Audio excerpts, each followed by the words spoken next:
everybody, I'm Brittany Lewis, a breaking news reporter here at Forbes. Joining me now is Brad Bowman, Senior Director at the Foundation for Defense of Democracies. Brad, thank you so much for joining me. Thank you for having me. I appreciate it. I want to talk about the continued war between Israel and Hamas. As you and I sit here now, we mark the second anniversary of October 7th, and Israel and Hamas are continuing negotiations on President Trump's 20-point peace plan.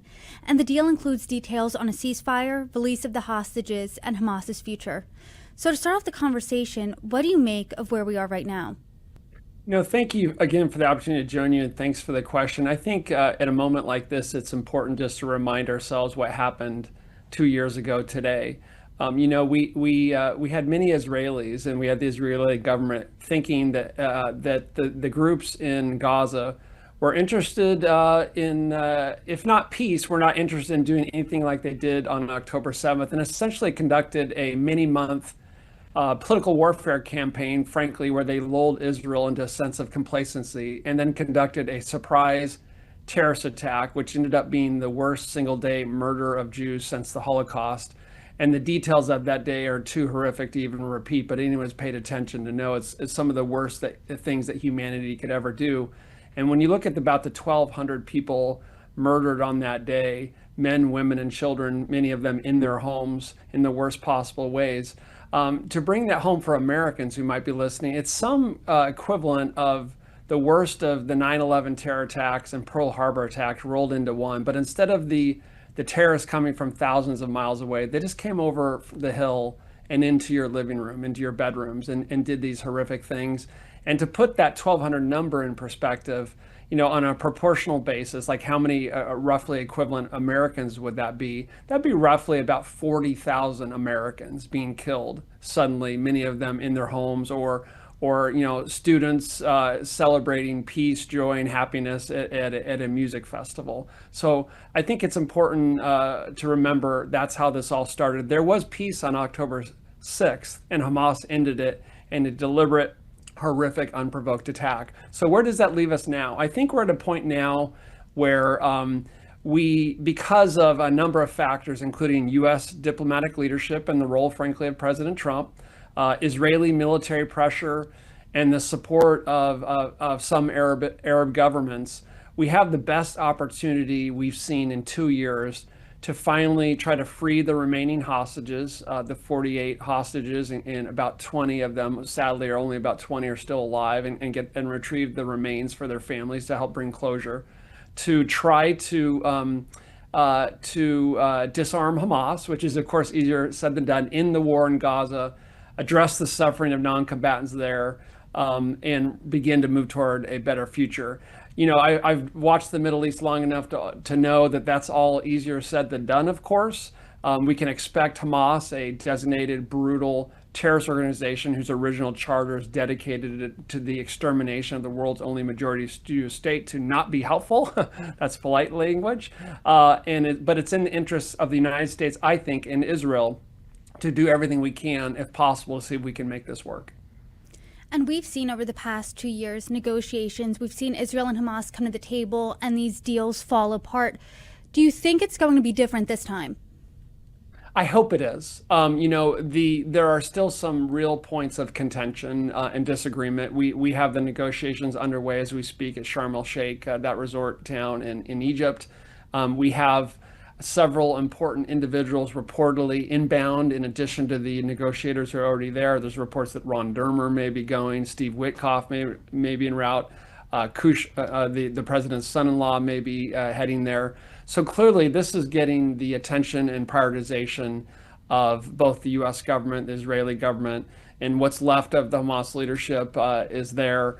And you have Egypt, Qatar, and Turkey all playing some role. But of course, each of those governments bring different levels of cynicism and different interests to the table here. But I would just hasten to add, if I may, that if you want to understand some of the difficulties that are in front of us here as we try to move toward those objectives I outlined a minute ago, let's remember that just today, on this day when anyone really of humanity and heart, it should be mourning what the horrors of what happened October 7th, you had terrorists in Gaza launch a rocket into southern Israel, to mark the anniversary. So that's not really a demonstration of goodwill, I'd say. And then you also had Hamas issuing a statement today calling October 7th, quote, a glorious day of success, unquote. So that's not exactly what the actions and the words of an entity that sounds like it's ready to disarm and to finally accept the right of Jewish people to live in their homeland dating back more than 3 millennia. What drove us here? What were the events that drove us here? Because I know you're saying that you hope that this is different than the negotiations before, but how potentially could it be different this time? What are some of those factors? Yeah, no, I think I touched on it briefly a moment ago, give you a little bit more detail. It's really three main factors. I think it's the sustained attention of the White House. We've had some attention in the past before, but the attention was less specific and less sustained. I think it's more sustained now. I think the hostage families made a deliberate decision as they went through such horrible grief. Can you imagine how they must feel with their loved ones still being held captive 2 years later in these Hamas terror dungeons? I think they made a deliberate decision to try to focus on President Trump, believing that he might be able to deliver things that perhaps Prime Minister Netanyahu was unable, unwilling to do. And I think maybe that has paid off. So I think the role of President Trump in the White House, I think the calculated, methodical, careful, incremental, sustained Israeli military pressure that has reinforced diplomacy. I often say that diplomacy not backed up by power is just, as George Shultz, former Secretary of State George Shultz famously said, is just another word for appeasement. So we have this combination of diplomatic leadership of the U.S., Israeli military pressure, and then the Israeli military strike in Qatar, I think, played a role. I think pro-Israel Americans can have a different view on that, different views on that. I would not have advised. I'm eager for Hamas leaders to receive justice sooner rather than later. Let's be clear. But I think there are smart and less smart ways to do that. And I think that strike had some negative consequences. But one positive effect or silver lining it may have had is that I think it kind of jarred Doha to realize that they couldn't play this cynical double game that they've been playing so long, supporting Hamas while avoiding all the consequences and counterpunches themselves. So I think that strike, while it did have some negative consequences, may have had a positive effect on Doha realizing that this kind of cynical double game they've been playing might start to hit a little bit closer to home.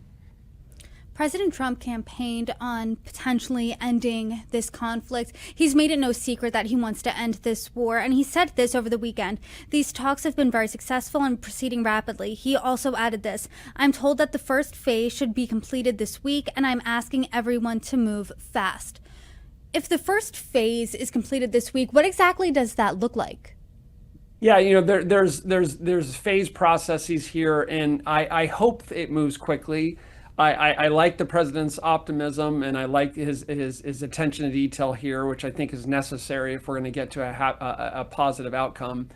But even like the release of the hostages, for example, there's reason to believe that some of the remains of the murdered hostages are not all in one place and might be controlled by different groups other than Hamas, and it is a war zone. So even if we had a partner of good faith, which we don't, right? This is a terrorist organization again.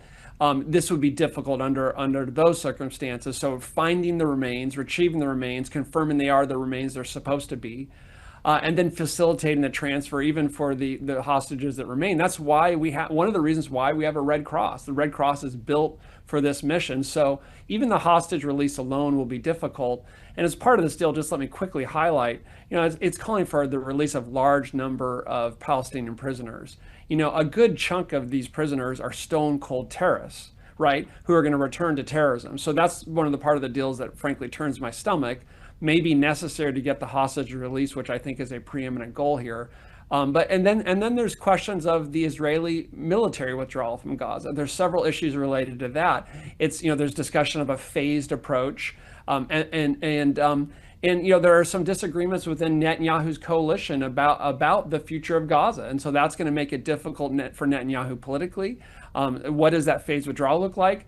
And then, and I could keep going, but one last one is disarming Hamas, right? I mean, there was a statement released today where Hamas and some of its other organizations were saying, basically suggesting we're not going to give up our arms because the resistance, the struggle, as they call it, continues. You know, Hamas leaders, if they have a brain, know that they're basically dead men walking after October 7th. And so if, you know, they're going to be reluctant to disarm because that and the hostages are their leverage. And they can be confident that Israel is going to try to track them down and find them just the way they did the Nazis after the Holocaust. So, you know, they're dead men walking. They're going to try to go to a country where they have safe haven.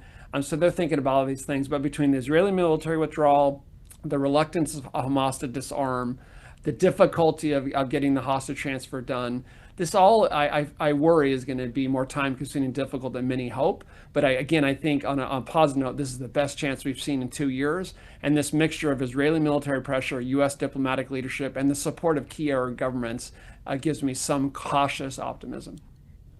In the past 2 years, it's not like we've ever seen Hamas act in good faith. They are a designated terrorist organization.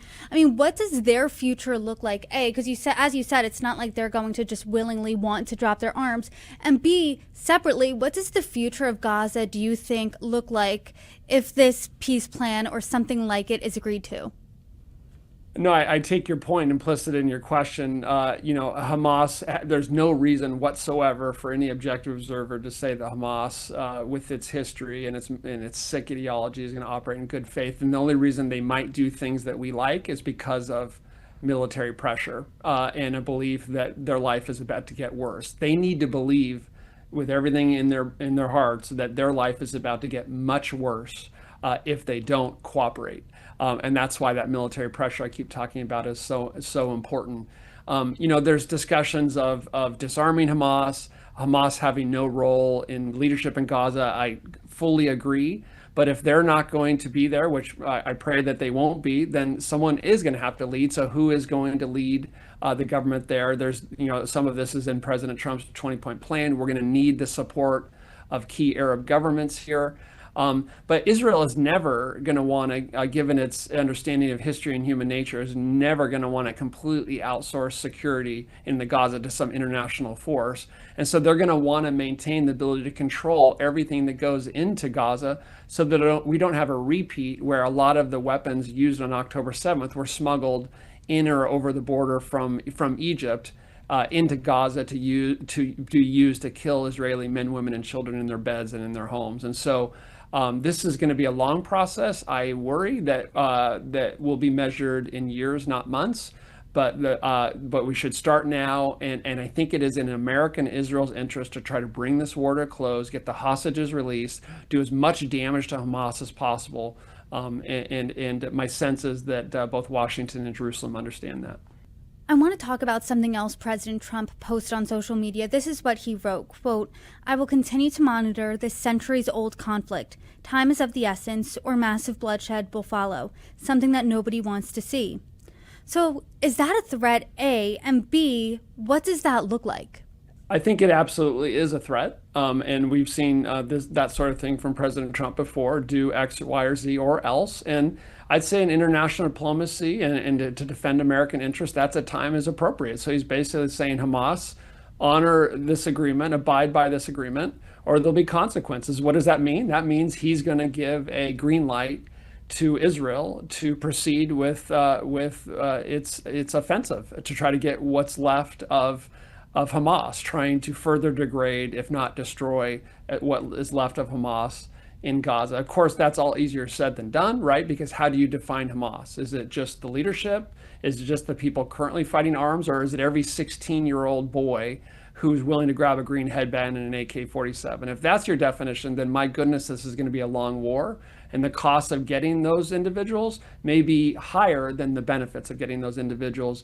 And, you know, I won't geek out too much, but Karl von Clausewitz said a long, long time ago, military theorist, that war is politics by other means. And so we have to be careful to make sure that military operations don't undermine the policy and political objective. And we know that the enemies of Israel that want to exterminate the state of Israel want to divide the United States and Israel so the United States stops providing Israel the means of self-defense. If this war continues on and on and on, there will be a cost to Israel that will give enemies of Israel the means to try to argue that America should stop supporting Israel. So I think there are broader considerations here that pro-Israeli Americans should be considering when we're talking about this war in the future in Gaza. And to President Trump's point, this is a centuries-old conflict. Tensions in the region didn't just start at a boiling point on October 7th, 2 years ago. These tensions have been alive for a while. So if there is a ceasefire, how permanent will that be? And what does that mean for the future of the region? What really does that look like? Yeah, there's anyone who's followed this issue for more than a little while understands, there's been talk about a two-state solution, right? Israel and then a Palestinian state living side by side. It's my assessment that Hamas's terror attack did all kinds of things, including it really made the likelihood of a two-state solution more remote and more distant. If you look at public polling in Israel, there's just a really very little support for a two-state solution, because as long as you have groups like Hamas that enjoy support from, sadly, very sadly, large portions of the population, then all a Palestinian state would do in reality, regardless of what the United Nations says, would give them a more effective launching pad for future acts of terrorism, right? And Israel is not willing to accept that. And I don't think any pro-Israeli Americans should be willing to accept that either. So, I think the decisive thing to watch here, and is there are problems and problematic and unhelpful statements on the far right in Israel, no doubt.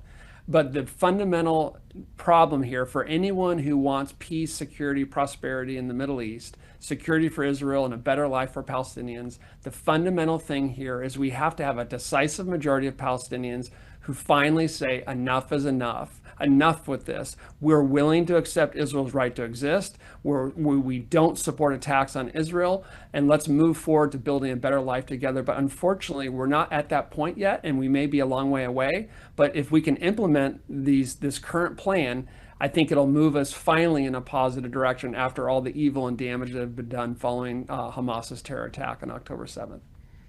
Well, there's certainly a lot to look out for with the negotiations and seeing where they go and then afterward. And I hope you can come back on and break it down when we see what happens there.